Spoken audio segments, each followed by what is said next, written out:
bonjour, bienvenue à C'était hier, Stéphane Lévesque avec vous. Encore avec M. Raymond Cormier, parce que là, on est loin d'avoir fini l'histoire de la fondation de Bécancour. Lorsqu'on s'est quitté lors de la dernière émission, on commençait à parler de la saga de la Site-Bec. Puis M. Cormier, dans la préparation, il a utilisé le mot saga. Ça, c'est un mot qui est chargé. Ça a été. Oui, c'est peut-être un peu fort. Parce que juste remettre en contexte, la Site-Bec, c'est une entité Oui, gouvernementale oui, c'est une société d'État. Une qui vise à société d'État. développer la Oui, production d'acier au Québec. oui, On résume, c'est oui, ça. c'est ça. Avec les autres qui ont des projets pour Bécancour, Oui. ça va-tu aboutir, ça? Non, ça aboutit pas. Parce que Jean Lesage, quand il avait proposé ça, il y avait des pour, mais il y avait des contre aussi, là. Il y avait des ministres comme René Lévesque, Éric Kierens, les syndicats étaient le Conseil économique du Québec aussi qui recommandait ça. Donc, il y avait une frange là, plus mettons, socialiste ou social-démocrate qui était pour ça. Parce qu'ils disaient, bon, mais ça va nous aider, ça va être québécois. Donc, on va... Mais par contre, il y avait le cartel canadien de l'acier, là, Stilco, Dofasco, Dosco, qui était à Edmonton. Eux autres, ils étaient contre ça parce qu'ils disaient subventionnez-nous. Nous autres, on va en faire des aciéries, si vous voulez, au Québec. C'était une autre façon de voir. Là. Parce que Donc, le Parti libéral du Québec, de ce moment-là, il y a deux tendances très moi, je lourdes. pense que oui. Puis je présume, moi, Oui, on n'était pas là, mais je présume que ces lobbies-là avaient peut-être l'influence auprès des députés anglophones ben oui, qui étaient moins, effectivement. tu sais, l'évêque, Oui, là, Campo oui, et l'évêque, là, oui. tu sais, de nos Québécois là, qui veulent se Oui, rebeller puis dire, nous autres aussi, on est capable de faire de la business, là, on va se le dire, oui. ça faisait pas l'affaire de tout le monde. Oui. Les anglophones, ça faisait Puis, pas leur affaire. puis Jean Lesage, t'as pas fou, il était un petit peu entre les deux. Lui, ce qu'il a proposé, c'est que oui, bon, d'abord, on va faire Sidbec, mais à la condition qu'elle soit revendue au public, au privé 10 ans après. OK? Donc, c'était ça le marché au départ. OK. Donc là, ça a parti. On dit, on fait Sidbec pour 10 ans, ça va appartenir à la Société générale de financement. Ensuite, on le vendra. Mais là, ils ont commencé les études de coûts. Comment que ça coûterait, puis tout ça. Là, le projet, initialement, c'était 200 millions environ. Peut-être de la grosse argent dans ces Oh, années-là, oui, là. oui. Et là, rendu à la fin des études, c'était rendu à 400 millions. Là, le SAG a reculé un peu. Il a OK. dit, ah, on ne fera pas une aciérie intégrée, donc à partir du minerai de fer, mais il a proposé une aciérie à partir de la ferraille. Donc, on va prendre la ferraille et on va faire de l'acier avec. OK. C'est différent, là. C'est beaucoup plus petit, c'est beaucoup plus... Fait qu'on a eu un parc industriel, mais on aurait pu avoir un méga parc industriel. Il est gros, le parc industriel. Oui. Mais ça, si ça avait Ben oui, fonctionné, une là, aciérie, c'est des milliers d'emplois, là. là, on a arrêté dans la Ben oui, c'est parce que population qui est. tous les utilisateurs d'acier et tout ça, là, Oh, oui. se seraient Le collés, domaine c'est ça. automobile, Oui, c'est ça. Ben, l'aviation c'est ça. qui Ben, développait, puis tout c'est ça. ça. Donc, c'est ça, fait que ça, on ne l'a pas. On l'a pas eu. Ben, là, lui a proposé de la ferraille, mais OK. Filion, qui était le PDG de Sidbec à l'époque, n'était pas d'accord avec ça, fait qu'il a démissionné. OK. Puis là, il y a eu aussi les aciéries. Dosco. OK. Dosco a décidé de s'implanter, pendant que c'était à l'étude, il a décidé de s'implanter à Contrecoeur, une aciérie. Ben oui. Donc, Jean-Paul Gignac, qui avait remplacé Filion à la PDV, a dit, ben là, pourquoi qu'on ne s'associe pas d'abord, qu'on ne devrait pas acheter Dosco? D'autant plus qu'à la même époque, il y avait plusieurs aciéries qui s'étaient modernisées en OK. Ontario, partout. Il y avait une surproduction d'acier. OK. Ça a pris du temps avant que Sidbec, là, entre 65, puisqu'on est rendu 66-67, qui décide de partir. Fait qu'on s'est un peu Et fait le couper, marché, ouais. oui. Puis Filion a dit en entrevue, Gérard Filion, que Dosco, c'était pour couper le pied à Sidbec, c'était clair. OK. Donc là, puis Filion a démissionné, c'est Jean-Paul Gignac. Là, il a commencé à négocier avec Dosco pour que Sidbec achète Dosco, d'autant plus que Dosco, qui était en partie propriété de la famille Desmarais, donc il y avait des accointances avec... Le Parti ouais, libéral du Québec. et était quasiment en faillite Oh! parce qu'il était en déficit. il y avait des dettes de 55 millions et ça ne marchait pas leur affaire. Donc, finalement, le gouvernement a décidé d'acheter Dosco. Ils ont créé Sidbec Dosco. Donc, le gouvernement s'est installé à Contrecœur, fini la scierie Bécancour. C'est de même que ça a fini. Fait que là, c'est décevant un petit peu, mais là, on se dote d'un premier conseil de ville. Pour si on revient à Bécancour, là, on n'est plus à Contrecœur, on revient à Bécancour. Ben oui, ben oui. On a Ben oui. le premier conseil. Est-ce qu'on prend les maires des entités et on fait un conseil avec ça ou on fait une élection dès le départ? Ouais, Y a-t-il un conseil de transition? Oui. En fait, le Bécancour a eu sa charte le 17 octobre 1965. Okay. Là, ils ont fait un conseil provisoire qui était présidé par le maire de Bécancour, Pierre Blondin. Okay. Ils ont fait quelques réunions, mais les réunions, en fait, c'était pour préparer l'élection qui était le 7 novembre. Donc, okay. Ils ont été un mois, Okay, même pas un mois. Là. Fait que, ils ont probablement eu des discussions avant le 17 octobre, parce que la charte officielle, c'est le 17 octobre, Okay. mais ils ont probablement eu, je sais pas, dans l'automne 65, là, des rencontres. Mais c'est ça, il y avait Pierre Blondin qui siégeait et les maires de toutes les municipalités. Okay. Donc, c'est un conseil de 11 personnes. Et là, on organise une élection. Là, ça ne sera plus 11 personnes. Non. Ça va être 6. C'est 6. C'est un maire plus un conseiller par secteur. Donc 7. Un conseil de 7. 7, c'est ça, okay. Effectivement. Et ça, est-ce que ça... Tu sais, tantôt, pas tantôt, mais lors de la précédente émission, vous avez parlé de la population par secteur. On avait une disproportion. Il y a des secteurs qui étaient plus habités que d'autres, comme aujourd'hui d'ailleurs. Il y a plus de monde à Saint-Grégoire qu'à Précieux-Saint. Oui, bon, c'est un fait sûr et certain. Indéniable. Est-ce qu'on va jaser de ça, de dire ça crée une iniquité, exemple, qu'il y ait un conseiller à table de Précieux-Saint, puis il n'y ait juste un de Saint-Grégoire autour de la table? Oui, ça crée une iniquité, c'est sûr. Mais par contre, la façon qu'ils ont trouvé pour contrer ça, c'est de dire, bien, tout le monde, un seul quartier à Bécancour, dans le fond. C'est que tout le monde vote pour tout le monde. C'est-à-dire que les gens de Gentilly votent pour le conseiller qui représente Sainte-Gertrude ou ça. Donc, on dit, bien, il n'y a pas d'iniquité parce que si quelqu'un, dans le fond, le conseiller de Précieux-Sang représente, il est membre, il représente le secteur Précieux-Sang, mais il est élu par l'ensemble de la population. Donc, il représente l'ensemble de la population. Dans ce sens-là, il y a moins d'iniquité, là. C'est parce que lui, il faut qu'il s'occupe, il représente tout le monde, là, dans le fond. Parce que dans le fond, on pourrait dire les pères fondateurs. Hein? Parce que ça se part de même. Comme les États-Unis ont des pères fondateurs, la Confédération canadienne aussi, avait en tête de dire on veut garder l'identité des anciens villages. C'est ça qu'il y a en arrière de ça?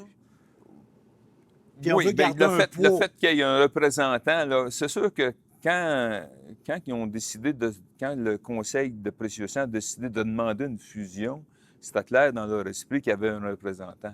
OK. S'il n'y avait pas eu de représentant du secteur, bien, il aurait dit ça ne nous donne rien. Donc, c'est un peu ça aussi. Puis, dans le fond, on répète souvent dans le fond, là, mais il faudrait trouver un synonyme. C'est que. Au total. Au total, c'est bon. Au total, c'est que on se place à l'époque, ils se disaient, il va y avoir un centre à Bécancour, puis ça ne sera pas long que tout le territoire va s'emplir, puis des Précieux-Sang, puis des Sainte-Gertrude, des Gentilly, il n'y en aura plus. Il va y avoir, là, il y a 8 000 de population, il va en avoir 20 puis 25 000 qui vont arriver, qui vont tout remplir les trous. Comme on voit le phénomène des banlieues. Montréal, là, ça s'étend, on mange des terres agricoles, puis là, ça s'étend. C'est ça. Donc, on ne se rappelle plus qu'il y avait un vieux... vieux Maisonneuve, un vieux... Bon, c'est ça. L'idée, c'était ça. Okay. C'est qu'ils se disaient, on va tout remplir les trous. Il n'y aura plus de distance. Il va y avoir des maisons entre Gentilly et Sainte-Gertrude partout. Donc, dans ce temps-là, le journal agricole, ça n'existait pas. Là. On peut bâtir partout. Là. Let's go. Hein? Donc, c'était clair que dans l'idée des gens, tout se remplissait. Puis, il y avait une ville de Bécancour. Puis, il y avait des représentants là, par secteur. Mais, Puis, je me permets un saut dans le temps. À un moment donné, est-ce qu'il va y avoir des adversaires? Parce que là, ce que je comprends de ce que vous me dites, ce que vous relatez, là, on est dans l'enthousiasme. Oui. En 65, là, on est content, c'est du progrès. Là, vous mettez des bémols un peu. Oui. Ça n'a pas apporté tant de population que ça, ça n'a pas ci, ça n'a pas ça. Est-ce qu'à un moment donné, il y a des gens qui vont remettre en question la fusion? Oui, ah oui. OK. Ben, écoutez, le premier conseil qui était élu, là, Gaston Godette, c'était pas drôle, là. C'était pas drôle parce que, ben, jusqu'à ils ont été élus en 65, 65, 66, 67, là, ils étaient un petit peu dans l'attentisme. Qu'est-ce qu'on fait, là? T'sais? Est-ce qu'on fait un gros hôtel de ville ou un petit? On le met où? Donc, là, ils attendaient. T'sais. Est-ce qu'on fait une école secondaire? Est-ce qu'on fait une école secondaire? Mais on va la mettre où? Ça va-tu avoir 5 000, 4 000? Fait que là, ils attendaient, ils attendaient. Il y avait la même chose pour les CHSLD. Tout était dans l'attente. Mais pendant ce temps-là, ça se développait autour. Là, Saint-Léonard, ben, nous autres, on en veut une école secondaire. Saint-Pierre, on en veut une école secondaire. Nous autres, on attendait. Fait que c'était pas drôle. Là. Mais à partir de 68, lorsqu'ils ont dit Sidbeck, oubliez ça, il n'y en a plus. Là, ça a commencé à grogner. OK. D'abord, les agriculteurs. Les agriculteurs, là, ils payaient plus cher de taxes que dans les anciennes paroisses de Saint-Édouard de Gentilly ou de Sainte-Gertrude. Il y a eu beaucoup de contestations. Là. Ça coûte cher. Bien, ça coûte cher, et puis on n'a rien. Tu sais. Puis le maire, à l'époque, était payé 6 000 par année. Le salaire minimum à ce temps-là, c'était 77 14 100 par année. La grosse, ils se graissent, cette gang-là, ils ont fait ça. C'est ça. Fait que là, il y a eu beaucoup de contestations. Puis plus tard aussi, le secteur Gentilly a contesté. Il y a eu des gens qui voulaient se séparer de la ville de Bécancour. Parce qu'il faut se rappeler qu'à l'époque, Gentilly, il y avait la centrale nucléaire. La construction de la centrale nucléaire, Gentilly, il y a eu un boom immobilier. Les autres, là, ça se développait. Là. Le reste... Gentilly 2. Gentilly 1, surtout. Gentilly 1, OK. Ben oui, s'il y a eu un 2, il y a eu un 2, ça, c'est pas mal plus tard. Okay. Mais Gentilly 1, là, il y avait du monde à Gentilly. Okay. Il y avait des domaines qui se développaient. Puis là, ils disaient, nous autres, on est quasiment la vache à lait des autres secteurs. T'sais. On paye, tu sais. Fait que il y a eu un mouvement. Pas un mouvement fort, là, mais quand même, il y a eu un petit mouvement là, de sécession, de sécessionnisme. Puis au niveau des enjeux qui sont présents à ce moment-là, tu sais, les premiers conseils, là, on dirait de 67 à 71 à peu près, c'est quoi qui se discute? On travaille sur quoi? D'avoir des infrastructures municipales, aréna, bibliothèque, etc.? Mais le premier conseil, ça, c'est beaucoup plus tard. Okay. Moi, ce qu'on a fait, c'est les 2 premiers conseils, de 65 à 71. Okay. Parce que ce qu'on parle, là, c'est après 71, et après l'avenue d'Abbaye, puis tout ça. On parle plus de choses, là. Mais le premier conseil, là, fait, tout ce que... D'abord, ils ont entendu jusqu'en 68, là, puis là, ils ont vu... Puis là, après ça, bien, ils ont paniqué un peu. Ils ont même demandé... J'ai vu une résolution en 68 où ils demandaient que l'aéroport de Montréal s'établisse à Bécancour. Ce qui est allé à Saint-Scolastique, là. Mirabel. Mirabel. Ben, moi, j'avais déjà entendu parler de Drummond. Oui, parce qu'il y avait Drummond, il y avait nous autres qui avaient des résolutions pour avoir ça. Imaginez-vous un aéroport à Bécancour. Ça aurait été... mais il paniquait un peu. Il voulait avoir des... Mais en 68, ce qui est arrivé, ce qui est intéressant, c'est la création du parc industriel. Parce que là, Daniel Johnson a été élu en 66. Oui. Ils ont dit que c'était lui qui avait... Juste une parenthèse, il y a du monde qui ont trouvé que ça allait trop vite, la Révolution tranquille. Effectivement. Fait que là, on a eu un retour de l'Union nationale. Effectivement. Mais une fois en poste, l'Union nationale, ils ont comme été submergés par la vague, j'ai l'impression. On peut faire ça. Daniel Johnson, c'était un progressiste. C'était un interventionniste d'État, là, Daniel Effectivement. Effectivement, mais là, il y en a qui l'ont accusé que c'était lui qui avait coulé Sidbeck, mais dans le fond, c'était déjà parti un peu avant. Là. C'est que aux élections, le SAR n'a jamais dit qu'il était pour pas faire Sidbeck à Bécancour, mais c'était clair qu'il n'y aurait pas. Mais lui a créé la Société du parc industriel du centre du Québec. Donc, en créant ça, lui, ce qu'il a amené, c'est des infrastructures. Il a dit, bon, on va faire un quai, on va faire des routes, on va faire une voie ferrée pour se rendre. Donc, ça a commencé à bouger. Et surtout, en 69, il y a eu l'annonce de Glaverbell.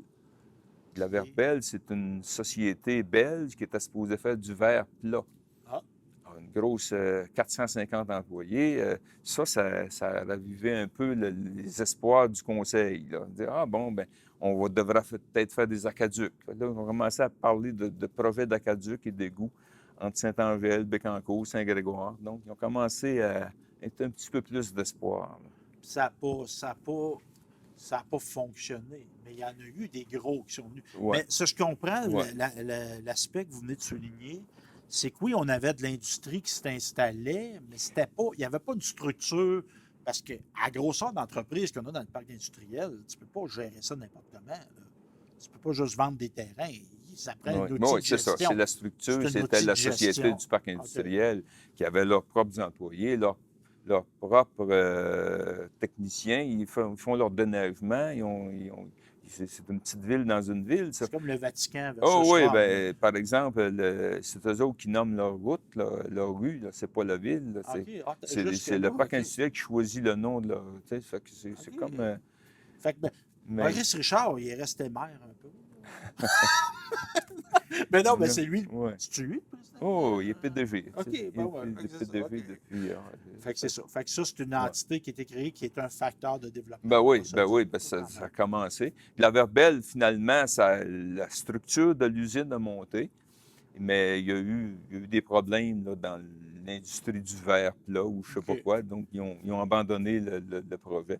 Mais on Mais a quand même, là, jeté. ça Ouais, commençait, là, il y OK. avait comme... Mais on a jeté ces premiers deux mandats-là. Dans le fond, on a jeté les bases de ce que Bécancour est devenu. Oui, oh, oui, Mais en même temps, ce que je comprends, moi, ce qui ressort de ce que vous me dites, c'est qu'on a vu grand, puis c'était une période qui était à ça, là, tu sais, de voir grand, mais on n'a pas accompli la vision de départ. C'est pas un non, non, échec, non, non, mais on n'a pas. non, non, On fait travailler du monde de Trois-Rivières. ouais. On en a fait Ben travailler oui, ici, là, mais ben on oui. a fait travailler beaucoup de Trois-Rivières. OK. Moi, à mon avis, c'est l'abbaye qui a commencé à vous dire là, que c'est l'arrivée de l'abbaye qui a fait que là, tu commences à avoir des moyens, que la ville commence à avoir des moyens, puis elle commence ça commence à être intéressant. Là. OK. Fait que OK, je comprends. Ouais. Puis là, le bilan qu'on peut faire. Parce qu'au moment où on se parle, on est en période électorale dans la ville de Bécancour. Il y a des gens qui se présentent à la mairie, il y a des gens qui se présentent conseillers municipaux. Vous l'avez vécu de l'interne. Parce que vous, Raymond Cormier, vous avez été conseiller municipal Oui, de Bécancour. de 81 à 91. OK. Fait que, est-ce que c'est une ville qui est gérable, Bécancour, avec ses entités, ses 6 villages anciens? Bon, il y a des beaux défis. Il y a des beaux défis, mais c'est gérable. Moi, je pense que c'est gérable. D'autant plus que, on parlait tantôt, il y avait 8500, là, on est rendu à 13 000. Donc, on peut dire là, que si on calcule, là, il y a peut-être la moitié des gens là, maintenant de Bécancour, que ce pas des vieilles familles, là, c'est des nouveaux gens. Des nouveaux C'est arrivants. des nouveaux arrivants, c'est des gens qui ont, tu sais, qu'eux autres, là, les anciennes chicanes, là, entre Gentilly et Saint-Grégoire, parce qu'au début, là, c'était ça, là, les élections, là, c'était ça, là, c'était, Saint-Grégoire, ils votent pour lui, puis Saint-Gentil vote. C'était vraiment clivé, là, les... On tirait à couverte. Ah, C'était ouais, normal aussi. oui, c'est ça, Puis mais ça se là, peut qu'on le fasse. Ben, tirer à couverte, peut-être pas le bon terme, mais tu ben, sais, on il y a un pensait petit... donc à il y a- Précieux Sang, puis là, Oh, il oui, faut des projets pour ben, Sainte-Gertrude c'est sûr, aussi. c'est Puis... sûr. Il y a un OK. petit peu d'esprit de clocher, c'est clair. Mais les nouveaux arrivants ont moins cet esprit-là parce que les autres, ils viennent à Bécancour. Là. Ils viennent pas, tu sais, ceux qui sont dans le seigneurie Godefroy, pour eux autres, c'est Bécancour. Là. C'est pas le vieux Saint-Grégoire, là, Uh-huh. ou ceux qui sont au domaine de la Tour à Saint-Angèle, etc. Ça, c'est le nouveau Et le développement. nouveau développement à Saint-Angèle, les autres Eux, ils sont plus viennent. à Bécancour. Puis on pourrait-tu dire qu'ils viennent presque rester en banlieue de Trois-Rivières? On peut-tu Oui, dire ça? moi je pense que oui. Pour certains? Il y a plusieurs qui sont installés à Bécancour parce que le coût des maisons est moins dispendieux, le coût OK. du terrain est moins dispendieux, puis qui vont travailler à Trois-Rivières. OK. Mais est-ce qu'on a quand même, puis de votre vision de l'interne, est-ce qu'on a quand même réussi à construire une identité bécancouroise? Pas tout le monde, mais est-ce qu'il y a des gens qui, tu sais, une fierté de dire, hey, moi, je reste à Oui. Bécancour, Oui. puis ça n'existait pas avant 65, puis il y a des gens qui ont travaillé à ça, puis on l'a-tu réussi? Moi, je pense qu'on a on n'a pas réussi à 100 mais on est en progrès. Je pense que ça s'en vient. D'abord, ça part des jeunes. Les jeunes, les anciens secteurs, ils vont tous à la même école secondaire. Là. Les nouveaux arrivants, sont moins dans l'esprit de clocher des anciens secteurs. Donc, on parle plus de Bécancour. Là. Moi, je pense que il reste encore des irréductibles, là, mais je pense que ça s'en vient. Ça s'en vient pas si pire. Ouais. Oui. Fait que Mais là, c'est sûr qu'il y en a. Là. Écoute, il y a eu un comité à Sainte-Gertrude là, qui ont revendiqué là, dernièrement. Là. Ah, nous autres, on voudrait qu'on ait dévitalisé. La ville fait. Il y a certaines personnes qui disaient ah, la ville fait moins pour nous autres, ou des genres de trucs de même. Là. mais des bois Mais je qu'on pense que. avait, on avait ce genre de débat-là. Ah, ben oui. Puis dans n'importe quelle ville du Québec, il y a tout le temps des secteurs qui se. Puis je dis pas aux gens qui n'ont pas raison de le critiquer. Ouais. Puis on est en démocratie, on a le droit de revendiquer, mais on a tout le temps ces problématiques-là. Tu sais, Ben oui. exemple, moi, j'ai demeuré à Québec longtemps. J'étais originaire de Saint-Anne, j'ai vécu à Québec pendant un temps. Tu sais, Beauport, ils se sentent déconsidérés par rapport à Ben oui. Cap-Rouge, mettons. Ben oui. Ben oui. Tu sais, Ouais. Puis, tu sais, il y a des secteurs moins riches. On est riche de cœur, mais Ouais. moins économiquement, Ouais. plus défavorisés. Ce qui manque à Bécancour, à mon avis, c'est un centre. C'est un centre-ville. Dans le fond, c'est pas. Tu sais, c'est comme. Il y a 5, 6, 10 kilomètres entre les secteurs. C'est plus difficile de faire, dire, ben, c'est Bécancour-Roi. S'il y avait idéalement, là, ce qui était dans la vision des premiers, c'était de faire un centre, puis c'est comme une goutte d'eau, là. Puis là, tu rejoins tout le monde, tu remplis les trous, mais ça ne sera pas ça. Là. Un pôle, un quartier. Un pôle Un quartier central. Central où tu dis, bon, ben là, ça commence, là, puis là, tu développes. Puis, Mais on a-tu essayé de le faire à Bécancour? oui, bien, on a essayé avec le plan d'urbanisme en 65, tel que déposé, en 67, c'est-à-dire tel que déposé, c'était un centre-ville au plateau Laval, avec un projet de 210 logements pour les travailleurs et tout. D'ailleurs, ça a été l'objet d'une élection, ça, la deuxième élection. Il y avait les pour, puis il y avait les contre. Les contre, ils disaient non, les logements des travailleurs, on va les mettre dans chacun des secteurs. Pour favoriser tout le monde. Puis là, ensuite, les secteurs en grossissant, vont se rejoindre. L'autre vision, c'était on part du milieu, puis on s'étend comme ça. C'est deux visions différentes. Là. Fait qu'à pas mettre ses œufs dans le même panier, on n'a peut-être pas réussi. Bien, il y a des secteurs qui sont développés. Je regarde Ben, Saint-Grégoire se développe. Finalement, c'est à cause du pont, bien plus qu'à cause de la ville de Bécancour. C'est une banlieue de Trois-Rivières maintenant, presque Saint-Grégoire, c'est sûr. Mais ça se développe. Et ça commence. Saint-Angèle se développe beaucoup. Là. Ça commence à se rejoindre entre les deux. Puis, parce qu'on le voit, c'est ça. Ouais. Puis, entre autres, le quai, c'est un attrait. Il y a une activité qui se passe là. Gentil aussi. Ça, oui, ça c'est. Il y a-tu des. Puis, je me permets de faire un lien avec Patrimoine Bécancour. Est-ce que comment dire, est-ce qu'on conserve l'identité? Est-ce qu'on conserve des traces historiques de ces vieux villages-là? Est-ce que c'est quelque chose qu'on fait à Patrimoine Bécancour? Ah ben oui, c'est sûr. Lorsqu'on fait on ne peut pas faire de l'histoire à partir de 65 seulement. L'histoire commence d'aussi loin qu'on peut avoir des documents. Là. Si on peut remonter en Nouvelle-France, on va le faire. Là. Parce qu'à la base, Bécancour, puis on recule dans le temps, est-ce que c'était une seigneurie?